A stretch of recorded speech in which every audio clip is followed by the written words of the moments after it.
using the name shell model for something more interesting and more complete, let's call that independent particle model or naive shell model. Well, the basic idea of this thing is, well,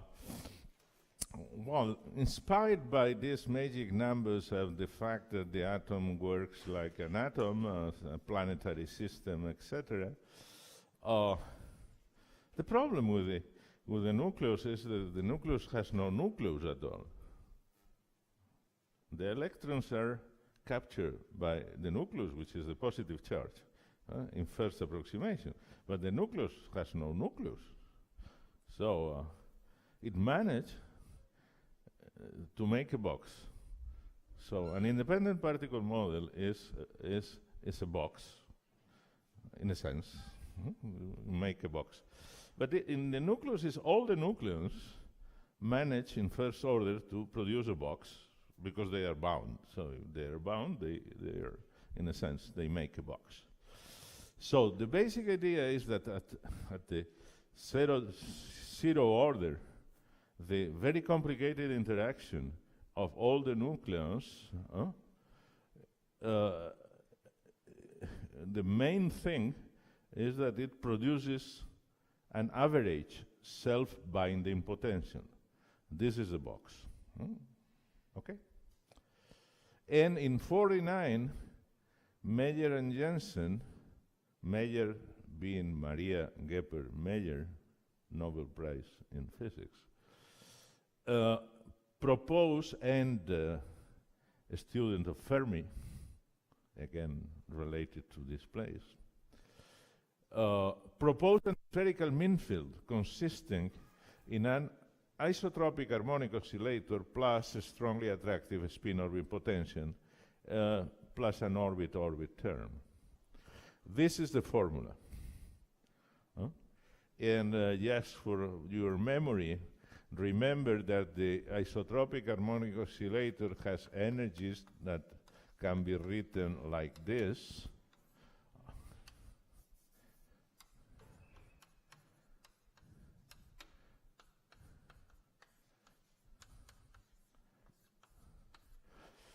Minus V0 plus h bar omega p plus 3 halves, where p is equal to 2n plus L.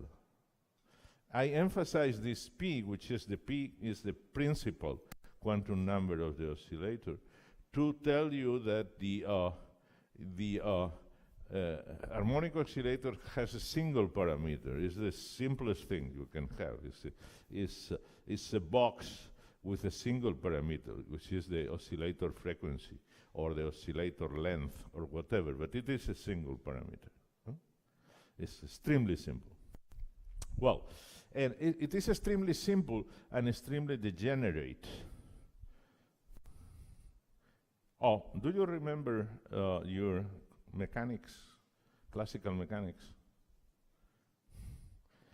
Oh, the Kepler problem in classical mechanics, the orbits of the planets. The orbits of the planets are closed. We know that, more or less. And why are they closed? Is that because the Coulomb potential has an additional symmetry, which is the conservation of the Runge-Kunz vector. Do you remember that? Conserves energy, angular momentum, and this extra symmetry. So the orbits are closed because you have that the orbits are closed is that in quantum mechanics is that the spectrum is degenerate. It's the same thing.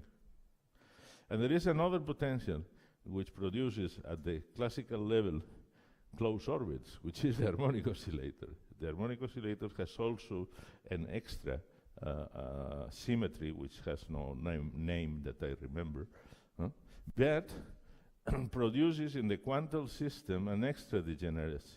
Extra degeneracy means that for the same energy, which is given by P, you can have different values of N and L. So you have a degeneracy. As in the atomic, as in the hydrogen atom, you remember what is called accidental degeneracy in in the atomic spectrum of the hydrogen. Do you remember probably that?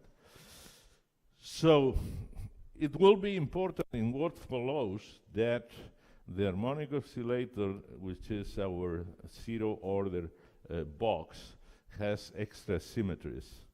And in quantum mechanics, this extra symmetry, and I will is SU3. Surprise. SU3, which is associated to the quarks, which is associated to the color and all that, is also the symmetry of the harmonic oscillator. And we'll deal with that. Okay, so the spectrum is extremely degenerate. You have P equals 0, 1, 2. The degeneracy grows with P, and the difference in energy is obviously h bar omega. So if you put protons and neutrons in these scales, these are the orbits that are degenerate, and they are equivalent to the atomic orbits. So the magic numbers should come out of this thing. So the degeneracy D for neutrons and protons is P plus 1 times P plus 2. So here you have 2. Here you have, what is that? 2 times, and you have 6. That adds up to 8. This is 20. This is 12. Adds up to 20.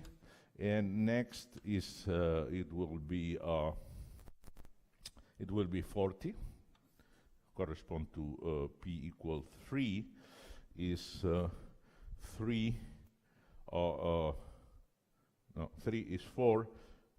5, 20 adds up to 40. And then, if I remember well, this is 70, and so on. So this is not the box, because if you remember, I hope you remember, the magic numbers are 2, 4, 2, 8, 20, 28, 50, 82, and 126, if you have forgotten. So if your box is motivated by the magic numbers, you better have the right box, and this box is not the right one. It's good up to 20, but then goes bananas. That's why they had to add a term that breaks the degeneracy and change the system, and this is the spin orbit term. So what Meyer et al. Did was to postulate this spin orbit term, which breaks the degeneracy. Let's make an example in 20 and with these 3. In these 3, you have the possibility of have L equal 1 and L equal 3, and if you couple to the spin the L, you have 4 possibilities that are degenerate here at this level, which is 0 F 7 halves, 0 F 5.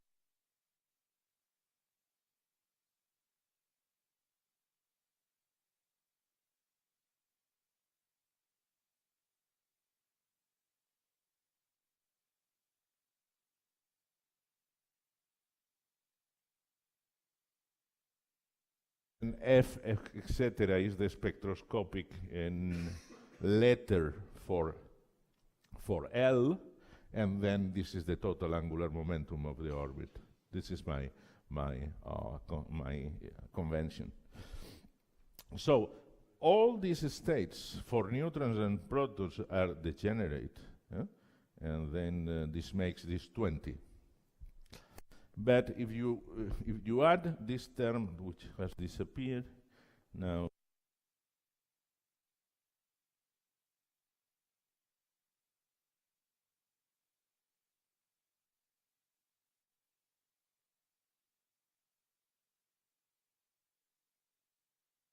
so here,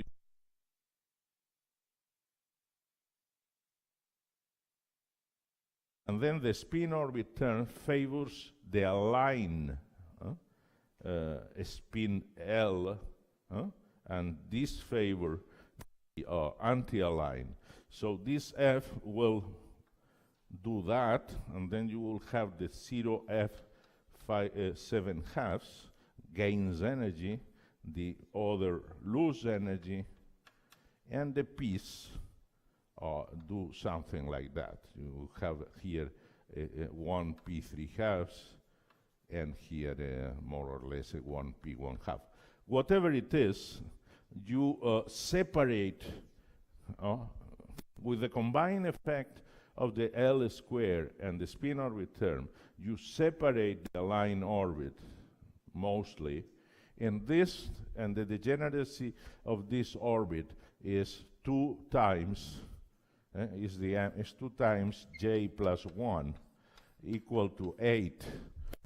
Okay, so 8 plus 20 makes 28.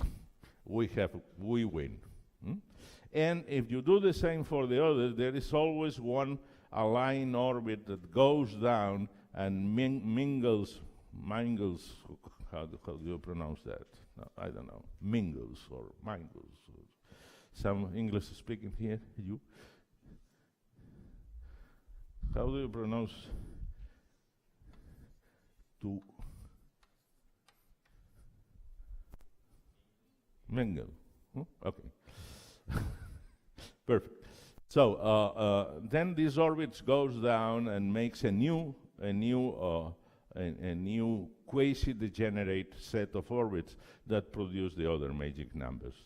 This is 50 and 82 and 126. This was the triumph of the independent particle model to reproduce these things.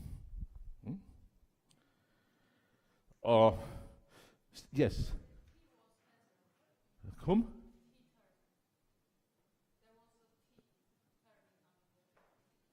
The T term in the Hamiltonian, I have forgotten to put. The T is the kinetic energy. T is the kinetic energy. You have always to put. You have the potential is the harmonic oscillator, but you have a kinetic energy in the you have. It's like if you when you write the hydrogen atom, the Hamiltonian of the hydrogen atom is H equal to P squared over 2m minus E squared divided by R. This is the kinetic energy of the electron, and this is the attraction of the attraction between the proton in the nucleus and the electron. In this case, it's like I decide that I put my neutrons and my protons in a potential, which is this potential, but to make this potential minus V0 plus these 3 terms, but I have to add to the Hamiltonian the kinetic energy, because the Hamiltonian is the kinetic energy plus the potential energy. Because this was what I was saying. You start with an interaction between all the particles, which is very complicated.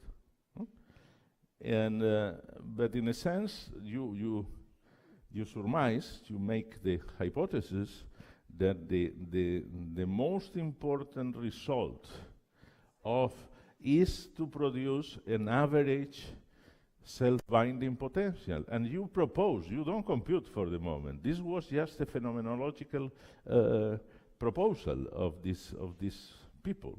Say, well, the interaction is very complicated, but it looks like if there is an average potential which has this kind of shape.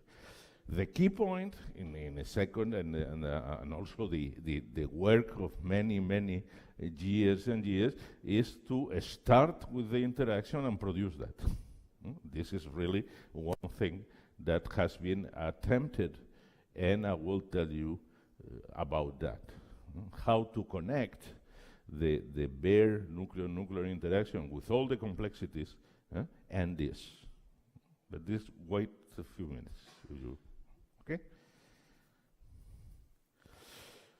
So we can change this box. You can optimize the box because the harmonic oscillator is very simple.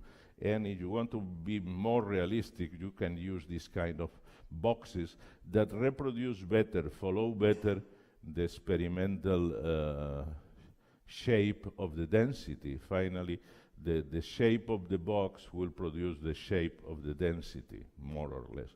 And this is the Wood-Saxon form, which is just a Fermi-like. It's an inverse of that. It has the advantage of have two parameters, no? And the shape of that is like this. No? It's flatter and goes to zero there. So it's more physical in a sense, and you have two parameters instead of one parameter. Here you have, as you see, the parameter A and the parameter R, capital R. So you have two parameters, so you have more degrees of freedom in the radial part. But in this case, you don't need to incorporate the L squared term, because the L squared term takes, in a sense, is incorporated in this second parameter. But you always need an spin orbit potential. So this is the key point of the game. As I have advanced, the eigenvectors of the independent particle model are characterized. Well, maybe even I don't want to be too. I want to be sure that you don't get lost, even if the price is going slower. Which is the advantage of the independent particle models? Why we are so keen of independent particle models? Because we know how to solve them in the many-body limit. Because when you have a single particle well, the many-body problem is just a superposition of one-body problems. I mean, I can have as many neutrons. I can have a Hamiltonian, which is sum over I from 1 to A of the kinetic energy of nucleon I, and then I write my mean field. But my mean field depends. Tell me, hey, you have a question? No. But the mean field, if I have only the box, is like having an external potential. So this potential depends only on the coordinates of every particle. There is no terms of interactions, of direct interaction. There is no terms. Even. Let's write everything and so on. This is the advantage of having a blackboard. Some places you don't have. The real Hamiltonian is the sum of the kinetic energies of everybody plus the sum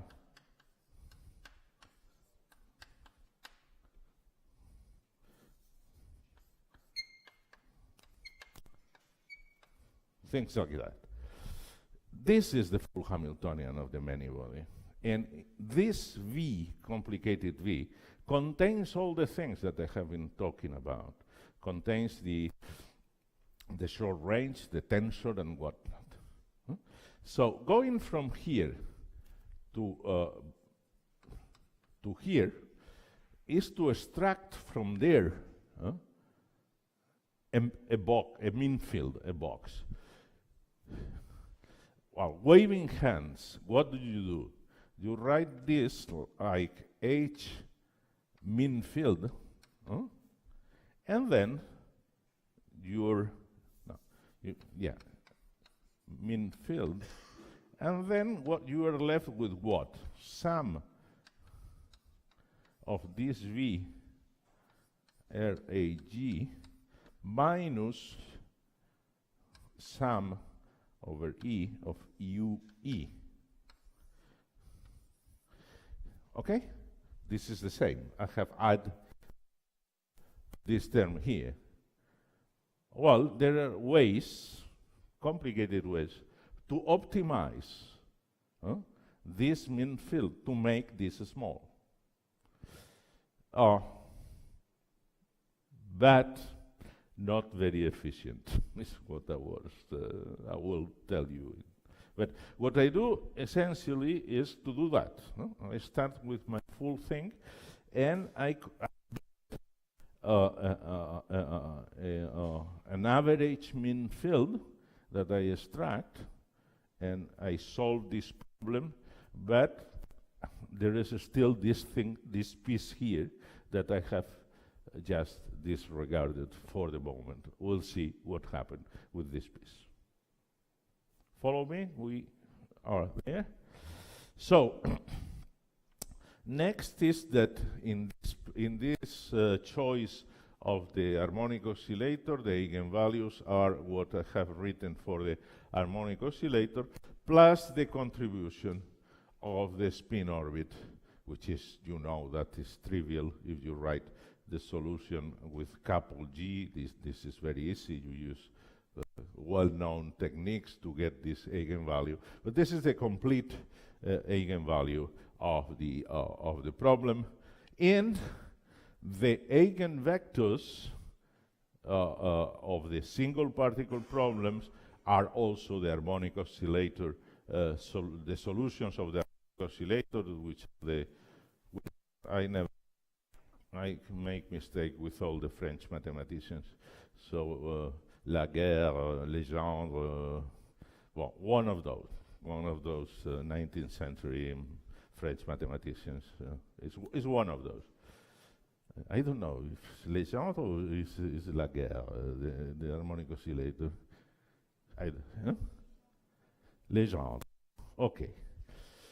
And well, one thing which is important is just the size of your mean field potential has to change in order to follow what we know experimentally. So the quantum of the oscillator, of the frequency of the oscillator, has a dependence on the mass. And this is usually in the box you find h bar omega 41 a to the minus 1/3. I offer you this one with 2 parameters, which is better for the light nuclei. But you can use whatever it is. The only thing is that you need a mass dependence in order to keep to go on with the size, with the first order behavior of the size of the system. And the great advantage of that is that in a mean field, you can write that sum.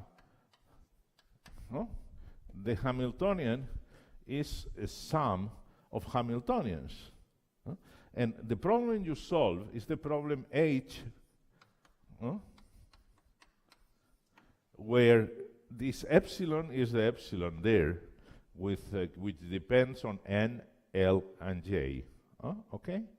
This is, and then H phi n L J M is equal to epsilon n L J phi n L J M of R of the particle I. Okay? So a many-body problem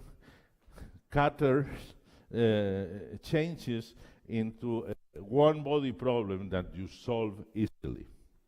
Okay? And here you see the magnetic degeneracy, which is the only that remains once you add the spin orbit part. And tell me. Because I'm lazy. I can put it there. No problem. The Coulomb repulsion is first because it's a two-body interaction, the Coulomb between the protons. So in first approximation, it modifies slightly the box. When you produce the box, you can put here the Coulomb interaction. But you have a box at the end of the day. And in first approximation, you use the same for the protons or for the neutrons. It is not that I've forgotten. it is not, there is no special reason except simplicity to make schematic the things. When you do it, you take into account, indeed, the Coulomb interaction. But in first approximation, it will modify a little bit the box. Sorry? No, not at all. It cannot modify. No, it's not strong enough. The strong interaction is, the Coulomb interaction is smaller in all the cases. It doesn't change at all the magic numbers. It may do something in the limit of an extremely huge number of protons. In the super heavy regime, it may do something, but for the region we are treating, there is no change in the magic numbers due to the Coulomb interaction. Okay, the important thing is that at this level, and I will go through that again, once you have the single particle wave functions, your many-body wave function is just your phi R1 RA is just the product of these functions. With, as they are protons and neutrons, you need to make a Slater determinant for the protons multiplied by a Slater determinant for the neutrons. But you have the many-body wave function.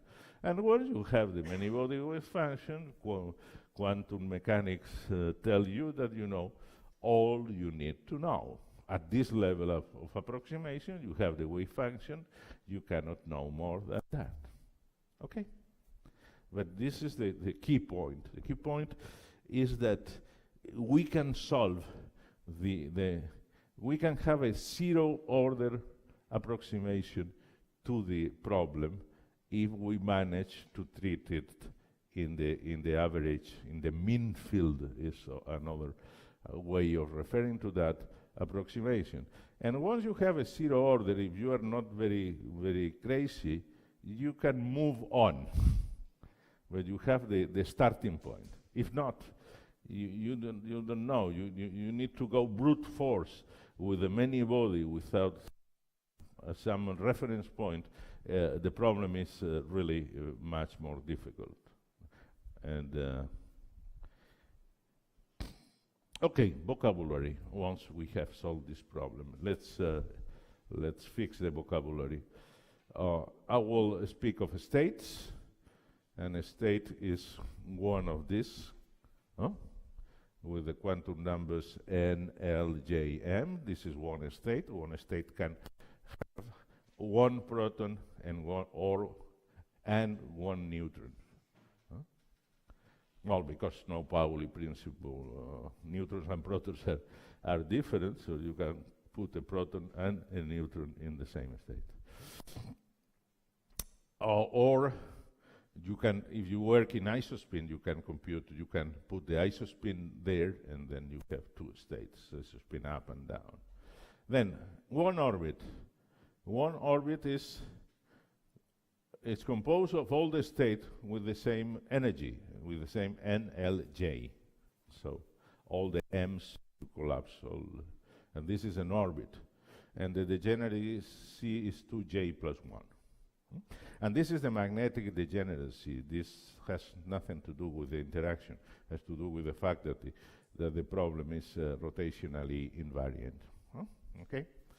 And then we start being less precise, because shell is an ensemble of orbits which are quasi-degenerated in energy. And then you wave hands. So you have to decide which is the meaning of quasi-degenerate. Well, you expect to have an ensemble of orbits that are close in energy and well separated from others, so you can have this kind of behavior, discontinuity associated to the magic numbers. If you collapse everything, you lose your magic number. There is no meaning, has no meaning. Your peaks will disappear, etc. And then magic numbers are the numbers of protons and neutrons that fill orderly a certain number of shells. We have done that already, okay? And gap is the energy difference between two shells. But as the shells has no well-defined energy, again, the gap is something that you can wave hands with that. You can define it essentially. The best, more conservative definition is the difference of the energy between the upper orbit of the shell below and the lower orbit in the shell above. This is the more conservative way of doing the thing. And SPE, single particle energies, are the eigenvalues of the independent particle Hamiltonian. This is here. Huh? Well, this fixes the vocabulary. Well, again, repeating thing, the wave function of the ground state of a nucleus, of the ground state of a nucleus, will be the product of one Slater determinant for protons and another for neutrons, built, should I continue? Built with the ground state, you build this wave function using the states that gives you the more bound energy, or that minimize the energy of it, because this is the ground state by definition. And one thing that gives you already the limitation of this independent particle model is written there, is that, well, when you want to fill the state with the minimum energy, if your numbers, the number of neutrons and protons are such that you fill one orbit, then you are happy. There is only one way of filling one orbit. But this happens only when you fill one orbit. But if you don't fill one orbit, you have many possibilities of choosing your M projection. And this is not unique. And then if you choose one, you break rotational invariance. Or said in other words, if you choose just one singular Slater determinant, the total angular momentum is not well defined. And the solution has to have a well-defined angular momentum. So this is a catch, but you can tell me, well, why bother again? Take several and make the angular momentum coupling. Very good, we do that. We can live with that, so it's perfect. And it is only angular momentum algebra. But all the states with different angular momentum that you produce are degenerate at this level, which is not the case in reality. So you see already that if you put two particles on top of a magic number, your prediction of the independent particle model is completely wrong. You need something more. Already at this level, you need to take into account, well, the difference, what remains with the part of the interaction which has not been taken into account to make the mean field. And this, for instance, is pairing. What you say when you add the odd, even, this mass formula pairing term is like saying, well, okay, we are there, but there is something that remains, which is that if you pair off the spins to zero, you gain energy.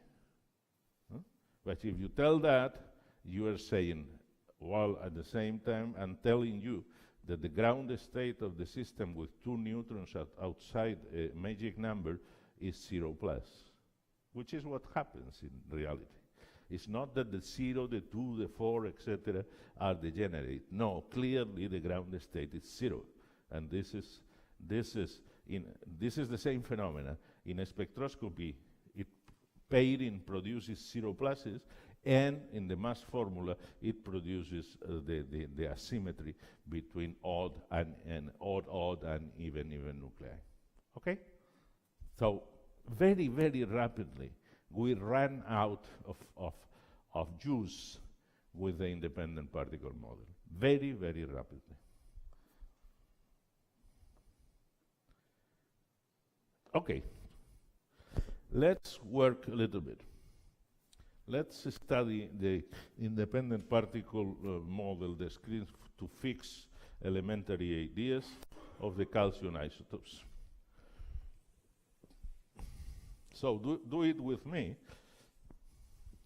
without looking before to the transparency, because most of the things are written there. So, double magic nucleus, calcium-40. Which are the orbits that I have for neutrons and protons that are relevant here? I have the 0s1/2, where we have 2 protons and 2 neutrons.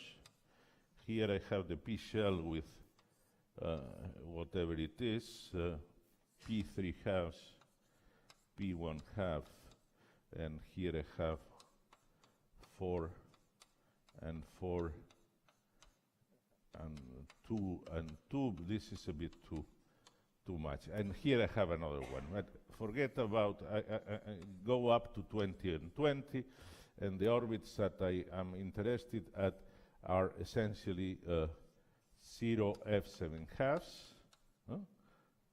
This makes calcium-40. 20 neutrons and 20 protons. Here I have another shell, which is the SD shell, but I don't want to spend. And here I have the 1 p3/2. Here I have 1 p1/2, and here.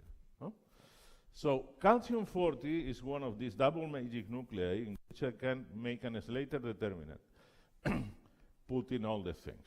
And then I tell you that if I do that, or I may ask you, if I do that, which is the angular momentum and the parity of the ground state of calcium-40?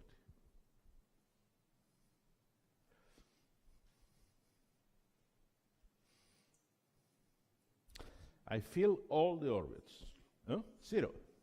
But why? I know you know, but why? Why is 0? You are... Yeah, but you can be symmetric and not to be 0. Think, you imagine you start coupling angular momentums, you can couple it up and down, etc. Why at the end? It's very simple. You're filling all the magnetic projections. You're filling plus m, minus m, etc. But there is another very simple exercise. It's that you have only one way of putting your particles in the states, because you have as many particles as you have states, so you can just, the dimension of the problem is 1. And the only angular momentum which has dimension 1 is 0. All the others have all the projections. So the counting of the dimension is a very good thing. It can tell you which are the angular momentums and why. So double magic nuclei, or in general, field orbits have angular momentum 0. So our prediction from the ground state of calcium-40 is angular momentum 0, parity positive because it has an even number of particles, and experiments tell us that we are correct. So it is a nice, if trivial, triumph of the independent particle model. And then let's move to one particle, which is the ground state of calcium-41. In the independent particle model, the state which has lower energy is just putting one neutron in this orbit. And in this case, I don't have any problem to tell you which is the angular momentum, because the degeneracy of m doesn't change the value of j. So this ground state has angular momentum 7/2 and negative parity because the orbit has L equal 3, and this corresponds to negative parity. Another triumph of the independent particle model. And if I go beyond, and I tell you which is the first excited state of calcium-41, then the independent particle model will tell you, well, instead of putting your neutron here, put your neutron here, built on a Slater determinant, then you will have an angular momentum 3/2 and negative parity, and this is what happens. So this is great. Well, these are the triumphs, the small triumphs of the independent particle model. And this is the end of the story. Let's go to calcium-42 to examine the failure. Calcium-42. Then I put 2 neutrons here, and then I have 28 ways of putting it, because what I have in reality is m, the values of m go from plus 5/2, plus 3/2, plus 1/2, and then minus 7/2, minus 5/2, minus 3/2, and minus 1/2. As I cannot put 2 neutrons in the same box, what I have is 8/2 as possibilities, and this is 28. It's 1/2 of 8, 7, which is 28. I have 28 possibilities of putting the 2 neutrons in these things. So my basis, in a sense, I will come back to this idea of taking this independent particle picture as a basis of the many-body space. My basis has dimension 28. So what can I do? Well, as I need to have good angular momentum, then I have to couple the 2 angular momentum, and you know that 7/2 coupled to 7/2 produces, if you have 2 neutrons because of the Pauli principle, you can couple that to 0, 2, 4, and 6. Okay? Again, playing with the dimensions. 0 has degeneracy 1, 2 has degeneracy 5, 4 has degeneracy 9, and 6 has degeneracy 13. Sum up 28, as you should. It's a change of basis. It's nothing more than that. So you need to preserve the dimension of the space. So you have all these values at the, as I anticipated, at the level of independent particle model. You expect all of them to be degenerate. Well, if you go to the experiment, you have, if I remember well, a 0 plus, a 2 plus at more or less 2 MeV. This is not perturbation, nothing. This is 2 MeVs. It's really, in the scale of nuclear physics, this is a number. I mean, it's something. The energy per particle is 8 MeV. So this is well in the scale of relatively big things for spectroscopy. And the 4 will be more or less here, and the 6 more or less here. This is the typical spectrum of neutrons on top of and this 4 is maybe 3 MeV. So the making of the independent particle model is very solid. It's already at the level of 2 neutrons. This is the end of seems to be the end of the game. You have to complement the model with things. And as we have mentioned already, the first thing is to say, let's add to that a pairing interaction. But in a schematic pairing interaction, the only thing that makes is to favor the 0 plus. But it is already something. Because the main feature of this spectrum is that the 0 plus gains a lot of energy.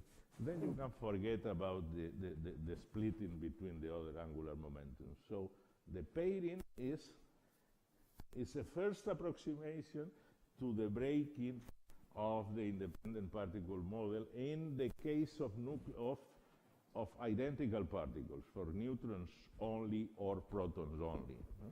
If you have protons and neutrons, nothing works anyhow. But this is too complex for the moment. We have many more angular momentum and the spectrum. Well, as a matter of fact, why not to make all the mess at the same time? Let me present you which is the spectrum of, not of calcium, to tell you about the complexity. Let's go to scandium 42, which is a neutron